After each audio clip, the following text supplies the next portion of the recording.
Ayo. Tolong mas.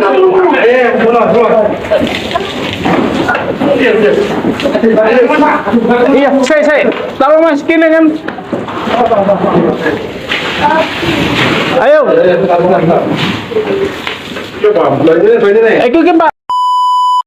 Halo guys, balik lagi dalam channel gua. Guys, gimana kabar kalian? Maaf ya, beberapa bulan ini gua tidak bisa mengupload video karena ada beberapa urusan atau kegiatan yang tidak bisa ditinggalkan.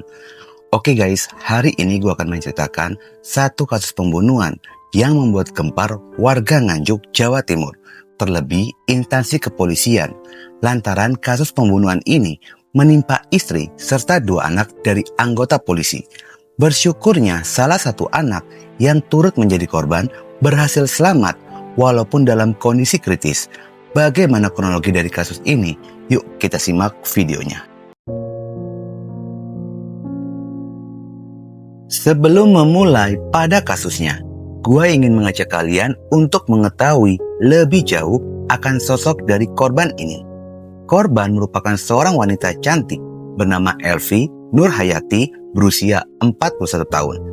Elvi merupakan seorang ibu bayangkari lantaran suaminya merupakan anggota polisi yang bernama Aibda Iswandi, anggota polisi yang berdinas di Polsek Kertosono, Polres Nganjuk, yang bertugas sebagai Babin Katipmas Desa Lambang Kuning. Dari pernikahan Elvi dan Aibda Iswandi, keduanya telah memiliki 2 orang anak perempuan, yakni Elinda Jelsa Eka Eldianti berusia 22 tahun dan Elsa Dwi Intan Mailani berusia 18 tahun. Kedua anak mereka ini diketahui pernah bersekolah di SMA Negeri 1 Kertosono. Sementara Elvi bekerja sebagai sales kredit kendaraan bermotor dan elektronik, bekerja di salah satu toko elektronik terbesar di Nganjuk. Seiring berjalannya waktu, maligai rumah tangga antara Elvi dan Aibda Iswandi ini mengalami keretakan. Namun tidak dijelaskan apa yang menjadi penyebab dari keretakan rumah tangga mereka. Hingga akhirnya keduanya pun memutuskan untuk pisah ranjang.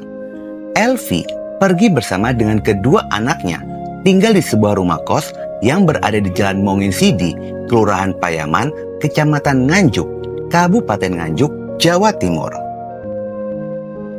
Menurut kesaksian dari rekan kerja Elvi yang tidak mau disebutkan namanya, jika keduanya sudah lama pisah ranjang, Elvi memilih pergi dan pisah rumah dengan sang suami, Aibda Iswandi, meski status keduanya belum resmi bercerai. Setelah sekian lama keduanya pisah ranjang, yang ternyata berdampak buruk bagi kehidupan Elvi dan kedua anaknya, yang dimana mereka bertiga ini ditemukan dalam kondisi tidak bernyawa dengan kamar kos yang sudah terbakar. Kocoknya dipecah lagi. Ayo tolong pak, pecah. Terus pak. Nah itu gimana?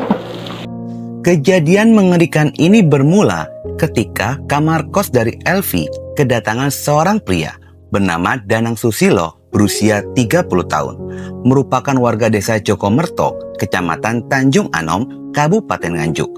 Menurut kesaksian warga dan penghuni kos, Danang ini sering datang dan menginap di rumah kos yang dihuni oleh Elvi dan kedua anaknya. Pada malam mengerikan tersebut, Danang sedang menginap di kamar kosan itu. Pada saat malam tiba, hari Rabu tanggal 26 November 2025, jam 23.00, tetangga kosan yang bernama Mailsa Putri berusia 27 tahun mengaku mendengar suara teriakan dari seorang perempuan.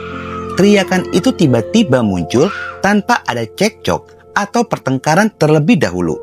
Teriakan itu meminta tolong disertai dengan tangisan dan kesakitan. Melisa yang mendengar hal itu sontak saja keluar dari kamar dan memeriksa kondisi kamar dari Elvi bersama dengan 1 orang penghuni kamar kos lainnya. Namun saat akan mengetuk pintu, keduanya pun sangat terkejut ketika melihat seorang pria yang diketahui pria itu adalah Danang. Danang keluar dari kamar dengan pakaian berlumuran darah. Danang pun menodongkan pisau yang penuh dengan darah, sembari mengancam kedua penghuni kosan itu dengan mengatakan jangan ikut campur, sambil mendekati keduanya hingga membuat keduanya pun terpojok pada tembok di bawah todongan pisau dari Danang. Di bawah todongan pisau dari Danang membuat kedua penghuni kosan itu sangat ketakutan. Lalu Melsa sempat meminta maaf pada Danang. Setelahnya, Danang pun membiarkan Melsa dan penghuni kamar nomor 1 kembali masuk ke dalam kamar masing-masing. Lalu Danang kembali masuk ke dalam kamar kosan dan membakar perabotan yang ada di dalam kamar Elvi. Setelah api membesar, Danang pun segera melarikan diri. Setelah Danang pergi, Melsa kembali lagi keluar kamar dan berteriak meminta tolong hingga memancing warga berdatangan ke sana.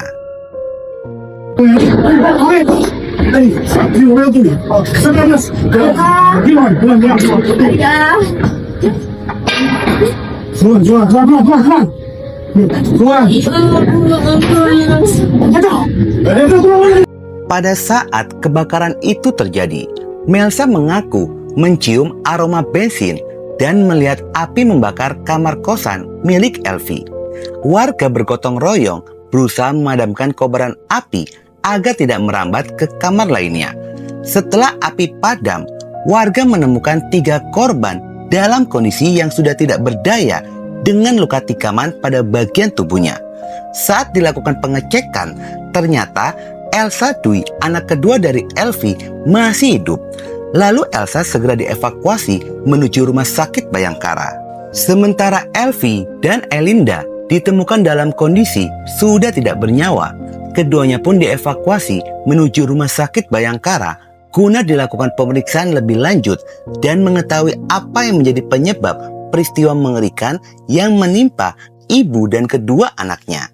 Sementara polisi bertindak cepat dalam menangani kasus ini. Dalam waktu 2 jam, polisi berhasil menangkap Danang Susilo di rumahnya. Pasca dari tertangkapnya Danang oleh polisi, justru memunculkan berita hoax jika Danang merupakan kekasih salah satu anak korban Elvi.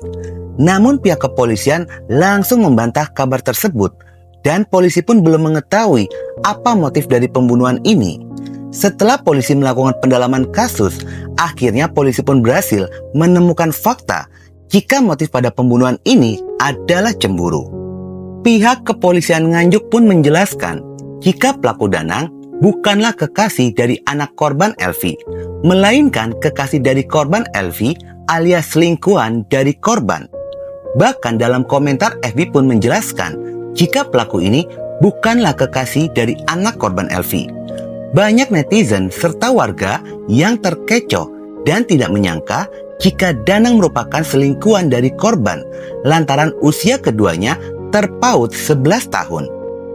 Tapi sebelumnya ada pertengkaran nggak sih Mbak mereka ini? Nggak ada ya? TikTok sebelumnya nggak ada suara, nggak ada Apapun kedengaran nggak ada suara ya? TikTok nggak ada. Langsung teriak-teriak bertiga minta tolong. Oke. Waktu itu nggak ada yang berani ya karena diancam itu ya. Ya nggak ada yang keluar.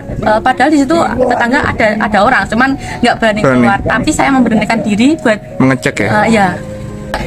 Sekali itu. Sekali itu. Ya. Cuman tinggal di situ juga pelakunya. Dengar-dengar terakhir ya. Itu satu keluarga ya Mbak ya? Ya Bertiga itu ya? Yang menjadi pemicu terjadinya pembunuhan ini karena amarah dari pelaku kepada korban. Lantaran pelaku ini membaca dan mengetahui isi chat antara korban Elvi dan Aibda Iswandi, yang dimana isinya korban ingin kembali rujuk dengan sang suami. Selain dengan sang suami, Danang pun mendapati adanya pesan chat antara korban Elvi dengan pria lain. Danang yang mendapati pesan itu sontak saja timbul rasa amarah dan berencana untuk membunuh Elvi beserta dengan kedua anaknya.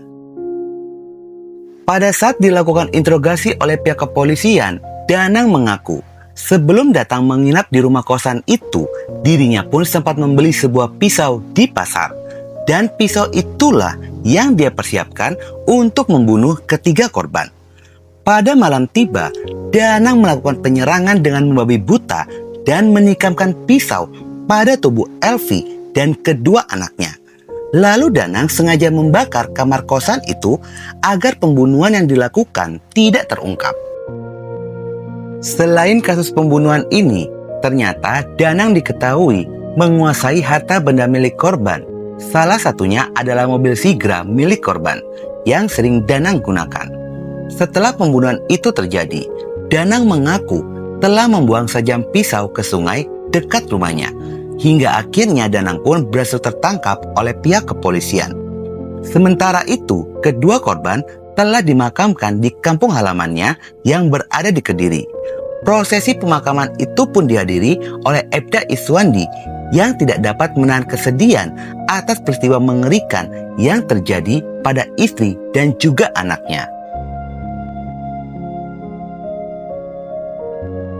Pada sisi lainnya, Elsa, anak kedua dari korban, dikabarkan kondisinya telah membaik setelah menjalani perawatan secara intensif di rumah sakit.